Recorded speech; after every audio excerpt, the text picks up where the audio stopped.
कर दिया इसरो का सबसे बड़ा काम आसान।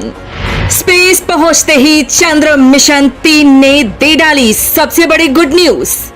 गगनयान मिशन का सबसे जटिल काम चंद्रयान 3 ने किया पूरा। तो वहीं धरती के चारों तरफ चंद्रयान 3 पर आ गई सबसे बड़ी अपडेट। दोस्तों, भारत का चंद्रयान 3 अब पूरी तरह से सही और नियमित कंट्रोल के साथ काम कर रहा है। चंद्रयान 3 को लेकर इसरो पूरी तरह से तैयार है और मिशन को कंट्रोल कर रहा है। वहीं चंद्रयान 3 भी चांद पर जाने के लिए खुद को पूरी तरह से तैयार कर चुका है। दोस्तों, चंद्र मिशन के ताजा अपडेट के रूप में आज 2 ऐसी दमदार जानकारियां निकल कर आई हैं जो वास्तव में गर्व करवाने वाली हैं। इन्हें हम आपको आगे वीडियो में बताएंगे ही, वहीं आपको ये भी बताएंगे कि आने वाली 31 जुलाई को ऐसा क्या होने वाला है चंद्रयान मिशन के साथ और इसरो की टीम मिशन के साथ उस दिन क्या अहम काम करेगी। ये टास्क इसरो की सांसें थामने जैसा होगा। वहीं आज मिशन से जुड़ी एक और धमाकेदार जानकारी ये आई है कि चंद्रयान 3 मिशन ने भारत के लिए एक और गुड न्यूज दे डाली है और वो गुड न्यूज जुड़ी है भारत के गगनयान मिशन से। दरअसल चंद्रयान 3 सिर्फ चांद पर ही नहीं जा रहा है, बल्कि भारत जो स्पेस टूरिज्म सेक्टर में नया धमाका करने वाला है, भारत के इस काम को पूरी तरह से सफल बनाने के लिए भी चंद्रयान 3 ने बहुत बड़ा काम कर दिया है, जिससे इसरो की टीम काफी उत्साहित नजर आ रही है। यानी चंद्रयान 3 मिशन ने अपने साथ गगनयान मिशन के सफल लॉन्चिंग को भी सेट कर दिया है। चंद्रयान 3 को लेकर जारी हुआ सबसे बड़ा अपडेट। गगनयान मिशन को ताकत देगा चंद्रयान 3 मिशन। दोस्तों, इसरो ने चंद्रयान 3 की पहली ऑर्बिट मैन्यूवरिंग सफलतापूर्वक पूरी कर ली है। यानी उसकी पहली कक्षा बदल दी गई है। अब वो 42,000 से ज्यादा की कक्षा में पृथ्वी के चारों तरफ अंडाकार चक्कर लगा रहा है। फिलहाल इसरो वैज्ञानिक इसकी कक्षा से संबंधित डेटा का एनालिसिस कर रहे हैं। लॉन्चिंग के बाद चंद्रयान 3 को 179 किलोमीटर की पेरिजी और 36,500 किलोमीटर की एपोजी वाली अंडाकार कक्षा में डाला गया था। यानी कम दूरी पेरिजी, लंबी दूरी एपोजी। पहले ऑर्बिट मैन्यूवर में एपोजी को बढ़ाया गया है, यानी 36,500 किलोमीटर से 42,000 किलोमीटर।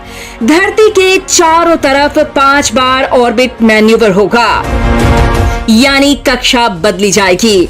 इसमें 4 में एपोजी यानी पृथ्वी से जब चंद्रयान दूर रहेगा वो कक्षा बदली जाएगी, यानी पहली, तीसरी, चौथी और 5वीं। अब आप सोच रहे होंगे कि दूसरी कक्षा कहां गई। असल में दूसरी कक्षा में एपोजी नहीं बल्कि पेरिजी बदली जाएगी, यानी नजदीकी दूरी को बढ़ाया जाएगा। 31 जुलाई 2023 को चंद्रयान 3 धरती से 10 गुना दूर जा चुका होगा। इसरो वैज्ञानिक एपोजी में बदलाव करके उसकी ज्यादा दूरी को बढ़ाते रहेंगे। तब तक बढ़ाएंगे जब तक वो धरती से करीब 1 लाख किलोमीटर दूर नहीं पहुंच जाता।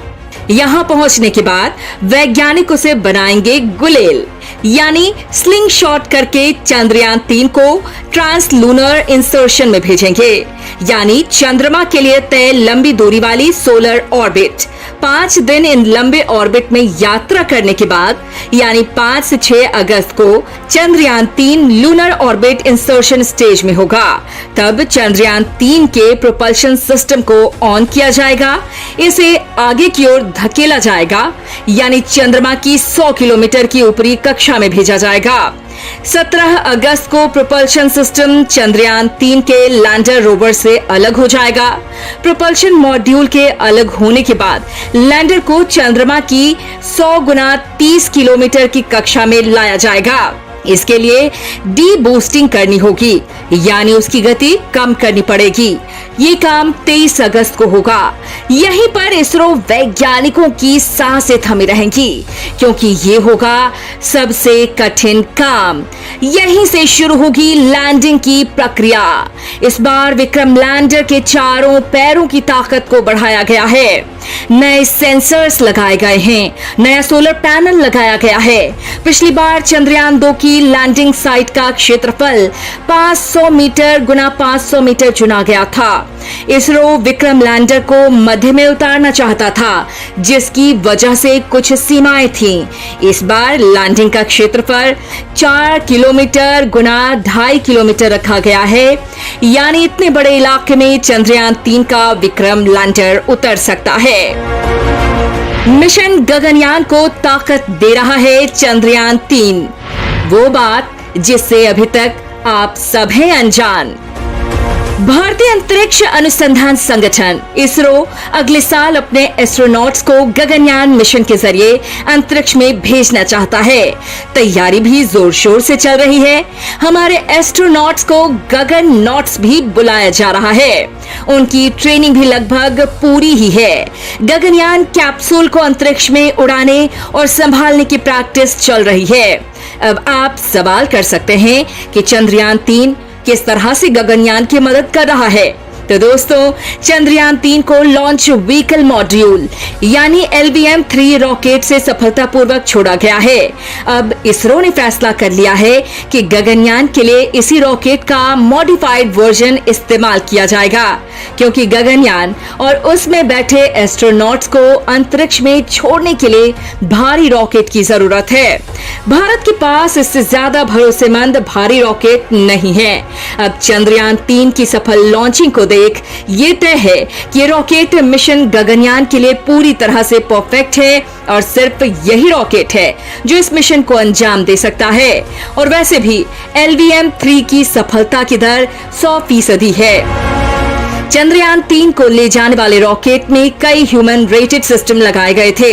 ह्यूमन रेटेड सिस्टम का मतलब ये है कि इंसान को ले जाते समय रॉकेट किस तरह का होना चाहिए, कितनी सुरक्षा होनी चाहिए, इंसानों को ले जाते समय उसमें किसी तरह की गड़बड़ी ना हो, थोड़ी भी दिक्कत आने पर रॉकेट मिशन को अबॉर्ट कर दे या फिर गगनयान कैप्सूल को खुद से अलग दूर फेंक दे।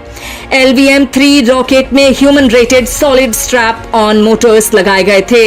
इसके अलावा रॉकेट में लगा L110 विकास इंजन भी ह्यूमन रेटेड है।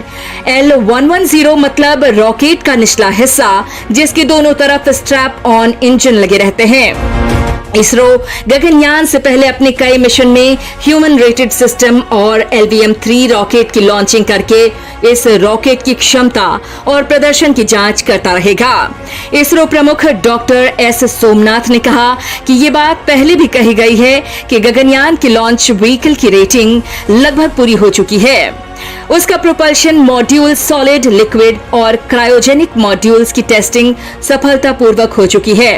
रॉकेट के अन्य हिस्सों की जांच लगातार चल रही है। वो तब तक चलेगी जब तक इंसानों को ले जाने लायक न हो जाए।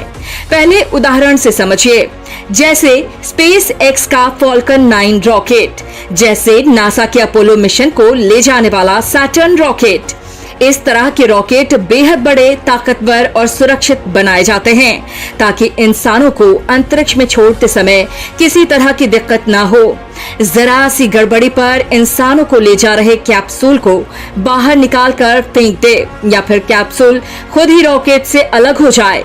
इतनी सुरक्षा पुख्ता होने के बाद कोई रॉकेट ह्यूमन रेटेड होता है, यानी उस रॉकेट में बैठे किसी इंसान को किसी तरह से खतरा नहीं होना चाहिए। ह्यूमन रेटेड रॉकेट में एस्ट्रोनॉट्स को सैटेलाइट वाली जगह पर बिठाया जाता है, यानी रॉकेट के सबसे ऊपर।